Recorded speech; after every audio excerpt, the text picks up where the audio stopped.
All right, guys, we have the 2DS XL here. I'm going to take it apart. Now, I have not taken one of these apart before, so this should be interesting to say the least. Now, it looks like it does come apart very similar to other 3DSs or 3DS XLs in that it is a clamshell design, so we should be able to get it apart. I'm more curious about how I get into this screen here, but I figure we're going to start with the bottom. They did go back to tri-wing screws. I remember with the 3DS XL, I don't think I had to do as much with the tri-wing. It's been a little while since I took a 3DS XL apart. So I'm going to get the screws off the back here, and that should let us in. So let's start with that first. Okay, quick advice for anyone trying to take one of these apart. These screws, I remember these screws specifically. They're the ones from the original 3DS, and they strip really, really easily. So you want to take your time. As far as I can tell, there are only 4 on the back here, which is good because the 3DS had a bunch on the back. You just want to be careful. The real problem is the 3DS, at least, were Phillips from what I remember. These are just straight up tri-wings, so they're very, very easy to strip. If you're going to be taking this apart, my recommendation is to put it flat on a table like this, hold it, put a great deal of pressure down on the driver, even with your palm, and slowly turn when you know it's actually in the grooves. Because if you start really trying to spin it, you can easily strip that. So good bit of pressure on the driver. Make sure it's flat against the table so there's no single pressure on the back where the screen is. Hold it, push pretty hard. Put some good weight on that and just very slowly turn it. Eventually it'll break free and you can kind of twist it out. But do not just go crazy starting to twist it. You will strip these screws and then you're pretty much locked out of it unless you start breaking things. But I got those 4 screws out. So let's see if there's anywhere else I need to take screws from. I don't see anything anyway. You always want to make sure before you start just ripping stuff apart. Okay, we're at this point where it is starting to open. I know these buttons are in some way connected to the board, so we want to be very careful when we're opening it because we don't want to break anything. It's usually clipped together, but let me just double check. Usually it's ribbon cabled in. Yes, oh, and the speakers are plugged in. Interesting, okay. Yep, same way. So we see in here, we have ribbon. These cables here are plugged in for the speakers. They opted to do that, which is interesting. That one unplugs. They unplug pretty easily. You just want to be careful with it. Really, you just want to be careful. That's all. They're on very small. Wow, they're very tiny cables. Very fragile. All right, so that opened up. Remember, the camera is also needs to be plugged in, and it's down there as well. Not a problem. These are tactile. I like that. These are actually tactile and attached to the board, kind of like how the DS Lite is, which is interesting because the other ones, they're attached to the back, something like the 3DS, they actually run through a cable up there. So let's see how this camera is attached. How are you plugged in? Okay, it's a standard ribbon, so we want to be very careful. Do not just rip this thing out when you start taking it apart. You see this guy here? We're going to lift that up super carefully. You do not want to damage it. And once it's up, we should be able to slowly take this cable out, and the back is now free. I was saying this is actually, these are all screwed in, and they press the tactile buttons that are located on the board. That's kind of nice, because when I had to replace them before in like the older 3DS, for example, or the 3DS XL, I always had to unscrew these, and you have springs and stuff that'll pop out and go nuts on you. So that's actually good on their part to do that. Speakers, of course, are at the bottom here. Plugged in by these, this like very tiny, very fragile looking wire. So be careful when you take that apart. All right, so that's to the side. You'd have to get this far to take the battery out, and that might be a problem for some people because you'd have to go through what I just showed you to get the battery out. That might be a little bit of a downfall actually for this 2DS XL because the other ones are a little easier to get to. But the battery is at least not wired in or anything. It's just, man, it is. Is it attached? I think it's like actually attached to it. Yeah, wow. That is actually like glued to the board. Interesting. It has like a bit of adhesive on it to keep it from shaking around, I guess, in there. It's actually pretty strong adhesive too. All right, so we can see a couple things here. Power button at the bottom there. We have a bunch of plugs up here. Digitizer, more than likely, that's the C-stick. Where's the C-stick located again? Now, C-stick's over here. So the C-stick is on the other side plugged in, actually. Interesting. Maybe the NFC reader? I'm trying to think of what this extra one over here is because we have screens down here. That's definitely the digitizer cable. This must be for the NFC reader, maybe. Trying to think of what that would be, because we have another one down here, too. I guess we'll start taking it apart and figure it out. Let's see. I got to undress it with this. This guy is screwed down for one screw there. Well, it actually has a second screw here, too. I'm going to just go ahead and undo that.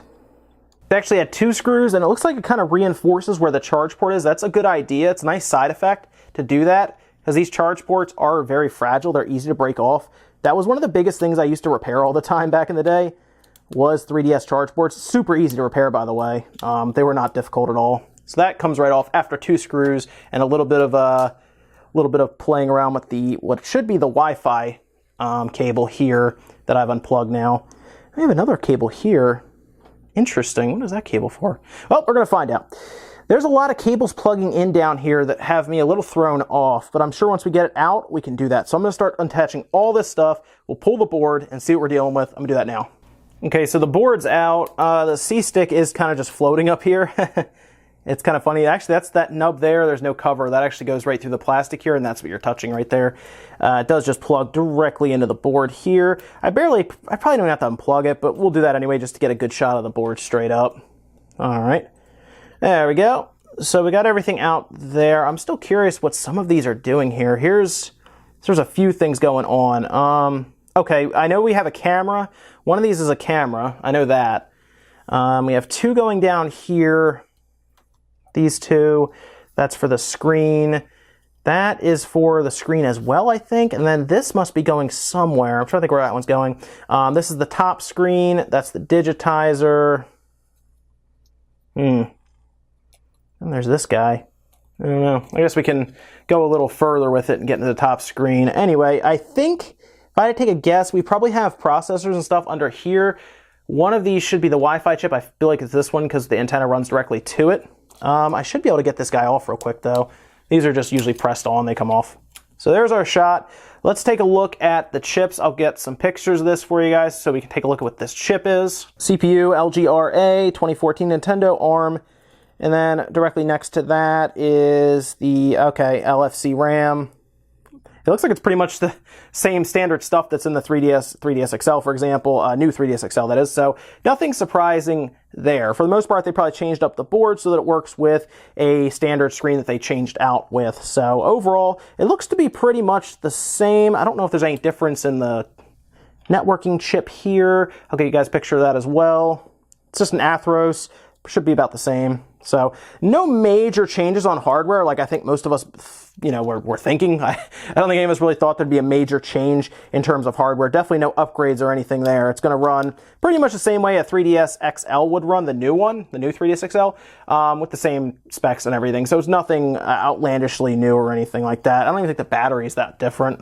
It's probably the same size battery, which may or may not be better, 1300 milliamps. It may or may not be better because if it doesn't use 3D, it's probably better in terms of battery life. So there we go. Board looks good.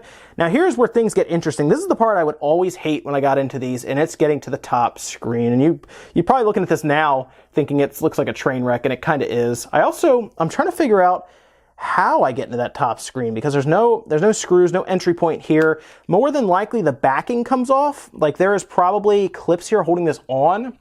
And there's a possibility I have to kind of knife under the edge here, which I don't want to have to do, but that may be what has to happen. So let me start looking at this and we'll get it figured out. Okay, I figured out the top screen, how it comes apart, and it's Nintendo tried to trick me. It's actually, I was trying to get to the other side. It's actually under this black part. This black part appears to be like a sticker or something. They like pretty much stuck it. So you can see me slowly getting around it here with the blade. This is going to peel up. I already looked in there and I could see that there are screws underneath. So let me heat it real quick. That'll make it come up easier.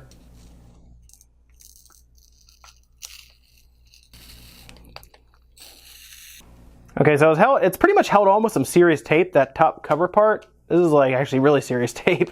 So it's no wonder it's on there good. And you can see right here, the screws are, to get the top part off is right here.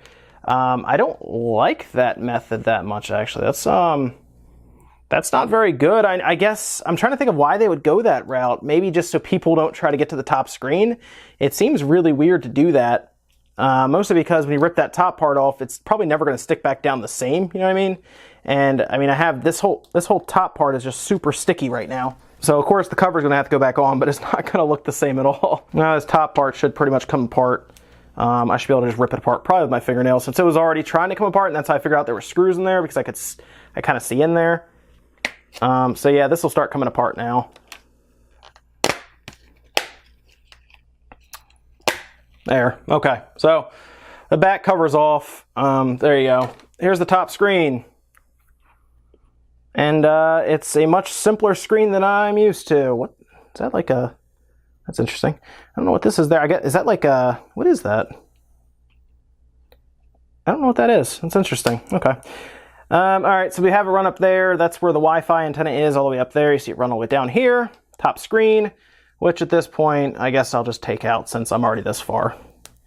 Unless... Okay, never mind. It's actually kind of glued in, so if I start to try to rip at it, it might damage it. It might bend it or break it or something. But it's a much simpler design than what I'm used to with these things, because usually, like I said, I'm used to so many cables running down through here.